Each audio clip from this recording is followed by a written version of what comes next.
back. I Bring mean, your name back.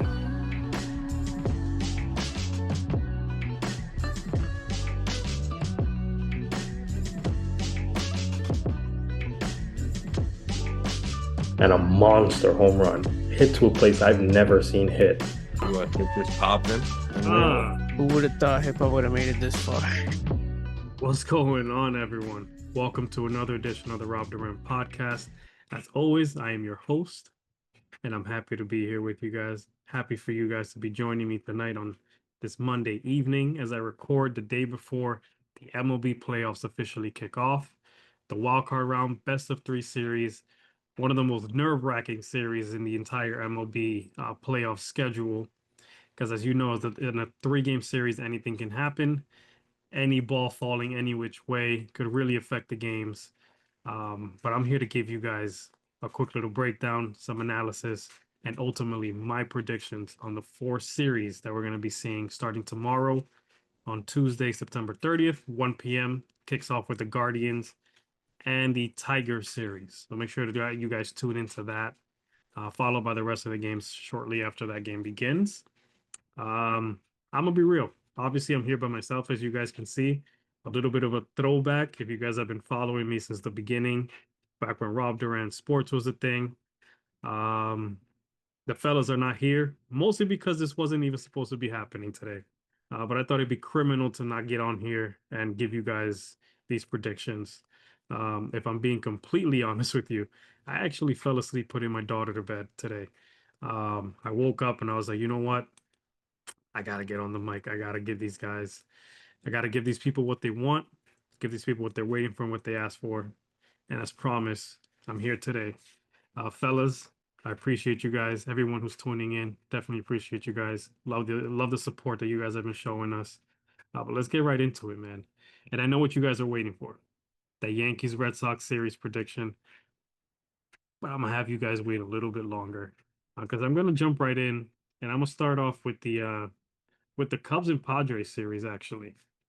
A series that I find very intriguing. It's a very good series. Two teams that the Padres may be a team that you expected in the playoffs. The Cubs, maybe not so much, especially in the offseason. They made a couple moves here and there. Obviously, bringing in Cal Tucker made you realize and think, okay, maybe the Cubs are going for it, or are they just getting Cal Tucker to then sell off at the deadline? But they just got hot. They continue to play well. And here they are, 92 wins in the regular season. The Padres with 90 wins. They split the season series 3-3. So in a best of three, who knows what can happen, right? For this series, obviously the Cubs are a better offensive team in terms of run differential. They have the home field advantage, having the best record or the better record. And they also come with really strong pitching, walking into the series with their two big lefties. Overall, I think it's going to be a great series. I can definitely see the series going all the way to 3 games, with the teams obviously splitting the first 2 games. Ultimately, I think in my heart of hearts, I almost said San Diego when I first sat down to start this episode, but I think I'm gonna have to go with Chicago in this series. I just think they'll pull it off in that game 3, which I think is gonna be. I think they'll take the first game and then they'll lose that second game, but ultimately I think they'll win that third game of the series. I just feel like the way they've played baseball of late, their depth, just the way they play hard baseball, really good baseball, solid baseball. I think it's going to be too much for the Padres to overcome, especially in a short series. I think if it was a much longer series, I'd probably lean towards San Diego a little bit more. But for this wild card round, best of 3, I'm going to go Chicago in 3. I'm going to jump right into the next series in the National League. The Dodgers, surprisingly, are in the wild card round against the Cincinnati Reds, who edged out the Mets. Goodbye, New York Mets. Edged out the Mets at the last game of the regular season, by the way, due to the tiebreaker. They beat the Mets in the season series. So that's how Cincinnati sneaks into the wild card. Head to head, the Dodgers 5-1 through the regular season, completely dominated Cincinnati the whole way through. Cincinnati's a great story, obviously. Cool that they're in the playoffs, exciting that they're in the playoffs. They made a good little push at the very end, obviously, to get in. But I think the Dodgers are just going to be too much for these guys to handle. I could very much see this going 2 games with the Dodgers just sweeping them and it just being an overwhelming series. If the Reds were to steal a game, I'd be shocked. So I can see the Dodgers, this is a pretty straightforward series to me. I don't see any surprises here. I got the Dodgers just taking it from the very beginning and taking the series home.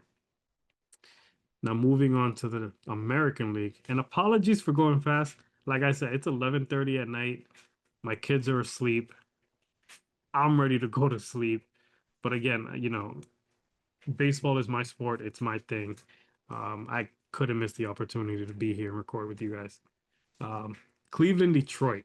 Now, the last episode of you guys caught that we spoke about Cleveland and the way they just battled back. I believe it was like a 15.5 game lead at some point that Detroit had in the AL Central. Completely lost it. Cleveland just kept going on winning streaks. Every time you look at the standings, they had a 10-game winning streak. They were 9-1 in their last 10, 8-2. It was just amazing. I still stand by them being the most anemic offense I've ever seen in the history of my life. But their pitching is really what laid out the groundwork for them to go on this streak and go on this incredible run to not only make the playoffs, but win that division as well and overtake the Tigers. Just an incredible run, an incredible resolve by a team, again, with anemic offense, past Jose Ramirez. You can throw Steven Kwan into that conversation as well, but not enough can be said about the way Cleveland played. And on the flip side, the way Detroit played, where they've just played poorly down that stretch. A team that many called the best team in the American League very early on, and rightfully so. Because of the way they play. They have Skubal, which is obviously going to be in the Cy Young race. I think ultimately he'll lose it to Crochet, who we'll talk about in a little bit. But yeah, man, this series is going to be something phenomenal. The Guardians took the series 8-5, dominating Detroit all season long, especially at the very end where they overtook the Central lead. Offensively, like I said, anemic offense and Cleveland side. So the edge goes to Detroit by default for me. But again, the pitching side, past Skubal, the pitching side has to go to Cleveland. And for that reason, I can see Detroit winning game 1 with their ace on the mound. And then that's it. That's all I see Detroit winning. I can see Cleveland taking this in 3. Regardless, I see this series going 3 games the full way. But Detroit absolutely has to win that game 1 with their ace on the mound to even stand a shot to get it to game 3. So we're going to see Cleveland continuing their historic run and taking the series in 3 games against the Detroit Tigers. Not enough can be said about that epic collapse by Detroit. Just, again, 15.5 games. Then it was like 10.5 games. Just one of the most historic collapses I think we've seen over the last decade at the very least. But yeah, and that's all I have for you guys today. So thank you I'm just playing. Of course I'm doing this. Yankees, Red Sox. Yankees, freaking Red Sox. Now, we all know I'm a Yankee fan. I've been very, very unbiased, I believe.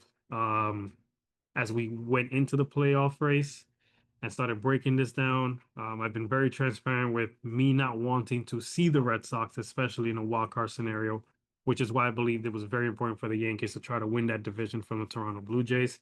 Ultimately, they ended up tied with the Blue Jays and did not get the tiebreaker. So that's why Toronto won the American League East. The Boston Red Sox, to me, not a surprise. If you look back at some episodes that we recorded, I told people I could see the Red Sox making noise this year, despite their offseason, despite not making the big, sexy moves in the offseason, trades, things of that nature, losing some guys down the stretch. But here they are. And now they face off in a 3-game series.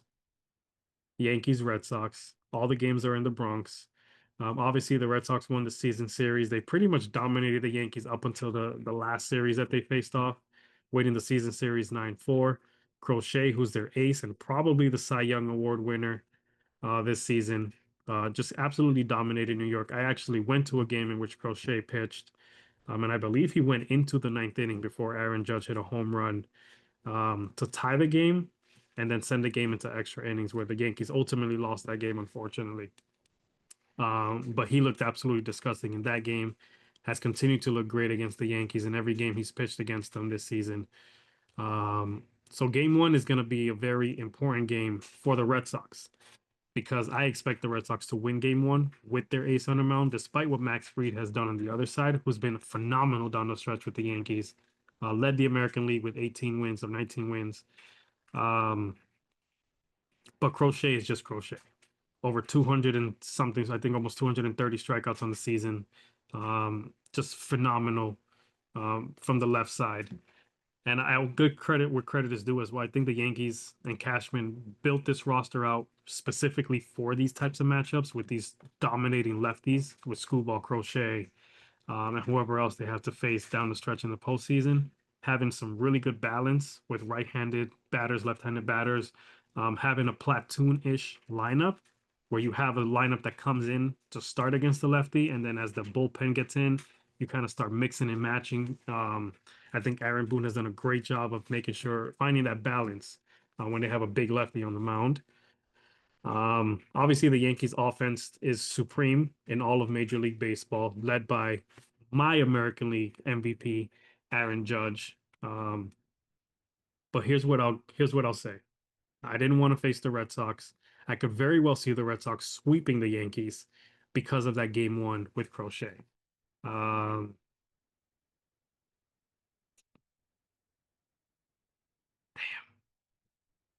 think the series goes.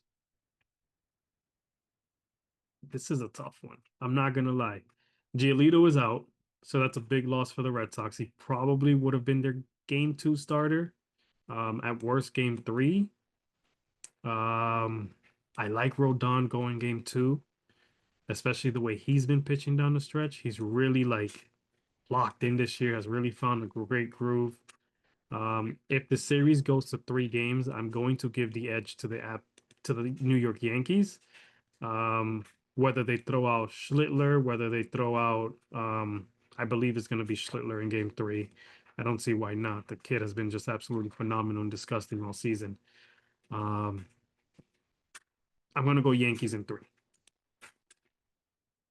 I'm going to go Yankees in 3. And as you can see, it's not an easy choice. Completely unbiased here again. I can see the Yankees losing game 1 to Crochet as he continues his dominance. The Yankees leaning on Rodon to win game 2. Big outing from him. But then game 3, like I said, I think the difference is going to be who's going to start for the Red Sox and who's starting for the Yankees. And ultimately, I think that game 3 starter for the Red Sox is not going to be able to overcome the Yankees offense.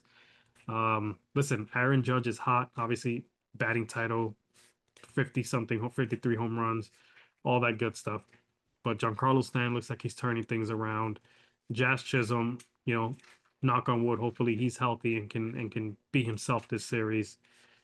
I just think the Yankees offense in games 2 and 3 are going to be too much for the Red Sox starters. And that's where I'm slightly leaning Yankees in 3. But like I said, I could very well see the Red Sox sweep in this series, which will send me into a very dark place. So I don't think anyone wants to see that. But I'm going to go Yankees in 3 this series. And yeah, so those are my picks.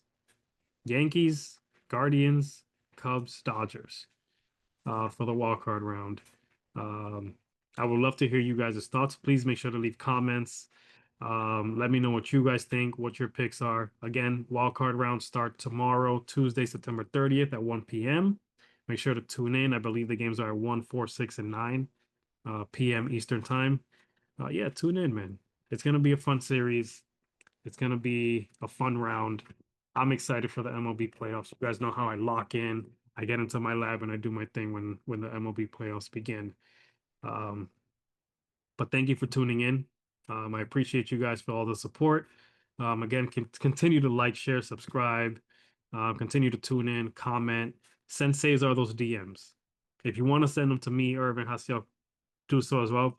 But Cesar's DMs are always open, so make sure to hit that man up. And I'll say it again. I want all the smoke these playoffs. So bring it on. Thank you guys for tuning in. Thank you for watching the Rob Duran Podcast. Make sure to like and subscribe so we can continue to bring you episodes every week.